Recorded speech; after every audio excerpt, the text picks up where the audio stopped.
half of RASH, the rhythm section. Welcome to Levy, Manchester. Thank you very much. And it's interesting. You guys have been on tour now for, what, about a month? No, not that long, but 2 weeks, 2.5 weeks. a little bit more than 2 weeks, yeah. Yeah. Because you were in Sweden with, I always mispronounce it, is it Vidro or Vidro? Vidro. Yeah. It's Brazil, it's Portuguese, actually. That's it. So I wouldn't be good at pronouncing it either. Yeah, we did like a mainland tour with them for 8 days, something like that. Yeah. And then we took the train over to London and continued with shooting daggers for some more days. It's all becoming a blur at this point. Kinda, yeah. And shooting daggers has been really starting to heat up here in the UK.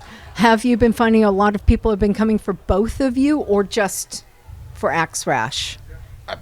Hard to know. Yeah, I've heard, I think- I've heard people saying, like, being excited about both bands. Yeah. Quite a lot, actually, yeah. Which is understandable. Definitely. And you guys are just so quiet and mild-mannered, very Swedish in the way you present. But then you get on stage and just seeing from sound check, it's like, okay, I know they're not doing their performance, but oh my, very different. Yeah. What drove you guys to get involved with the more aggressive style of punk? As individuals or as a band? As individuals. Yeah. I don't know, I guess cheesy enough, like the Misfits story, like both literally with the band Misfits, but the feeling of being a Misfits, searching for a place where you feel that you belong in, sort of. I think, yeah, for me at least. I don't know how it happened.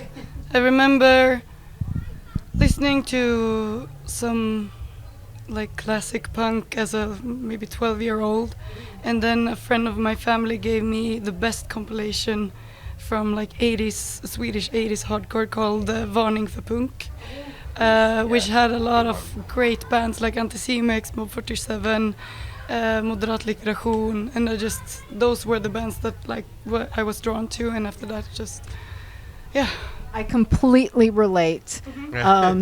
As I mentioned, I had lived in Västerås, and I walked into the record shop there, and this was about 20 odd years ago, and I found a Mob 47 Protest Banked CD, and I'm just like, and they were just so amazed by this American girl who's like, oh my God, it's Mob, I gotta have this. And you love the Protest Bank aesthetics as well, right?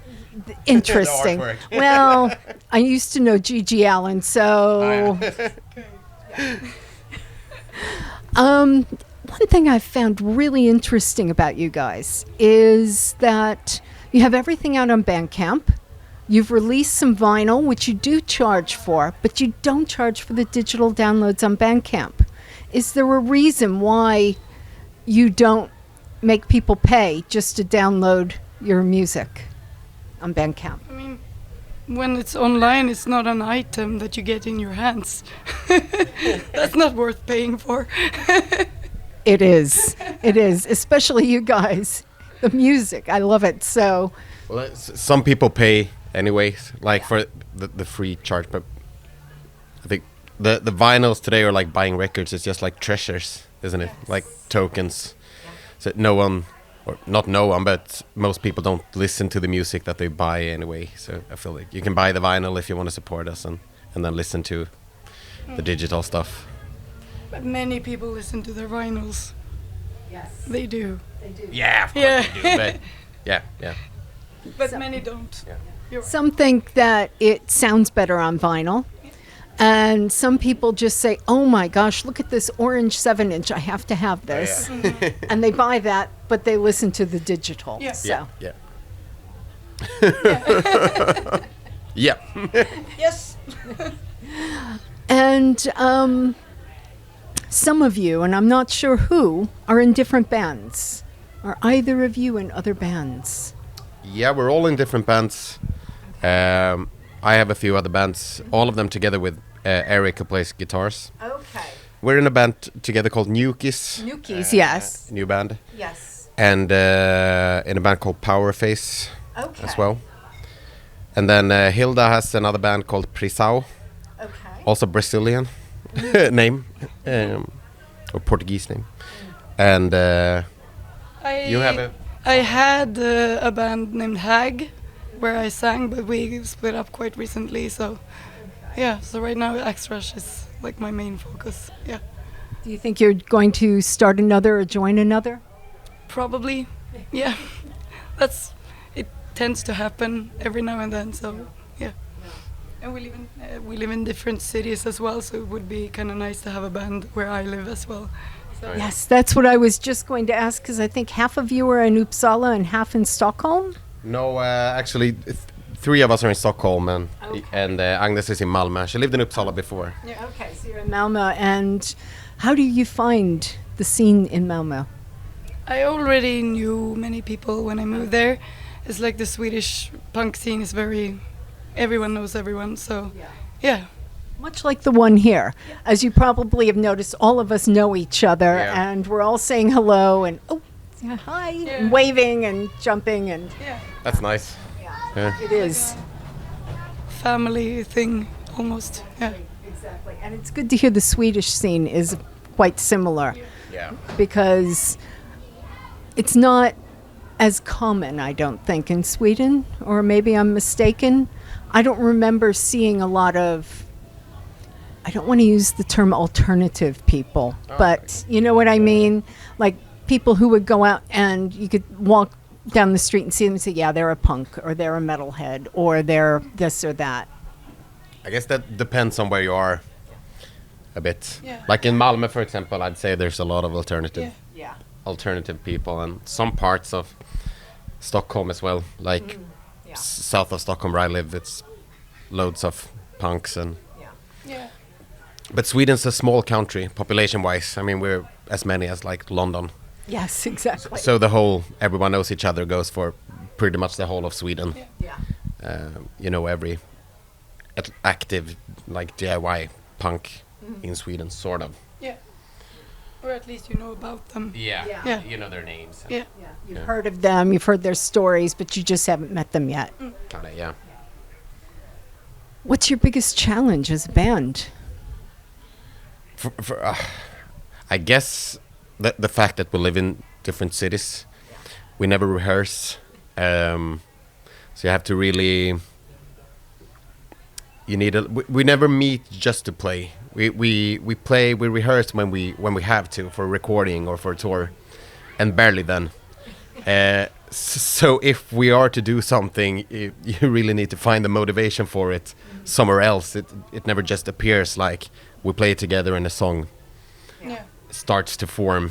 You have to just decide that, okay, let's write an album, or let's book a tour, or I'd say, for me at least. And also like our jobs. Yeah, it's very difficult to get things together because we have so different schedules and possibilities with our free time and stuff. So that's also a big challenge. Yeah. Can imagine with that, especially being in different locations and and who writes the lyrics? Hilda does. So she writes everything. Yeah, all the lyrics. Yeah, because she's very outspoken and passionate. Yeah. And it's one thing I love about you guys, because you tell it like it is, and you're not going to take any fools gladly. It's just get out there and say about it. Because that's one thing, and I'm not seeing any evidence of that tonight, but some people will come, oh, there are chicks in the band. We've got to, and you get the creepy guys, like some guys standing there with 2 cameras trying to film and the best. Yeah, exactly. And it gets creepy. Yeah. It really does. So I'm really glad you guys are speaking out about it and about how things could be, should be, and pointing out things. So credit to Hilda for her lyrics. Yeah, nice.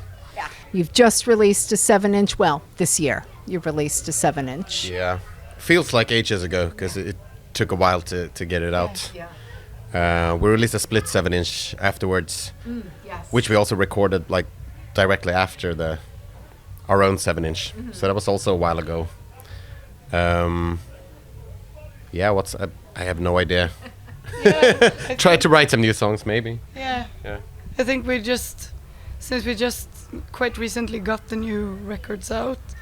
It's like we got that done quite a while ago, and now the record's out, and that's like the focus right now. And maybe after this tour we record something new.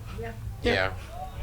I would enjoy that. So It most often, like the writing of the songs often comes in like a quick, like just a month. We do nothing, and then someone just gets like manic and does a lot for 2-3 weeks, and then we record, and then we do nothing for a year again. it seems to be working. So keep going with it, guys. And I want to say tack så mycket. And I will really looking forward to seeing you guys on that stage. So Thank you. thank you very much.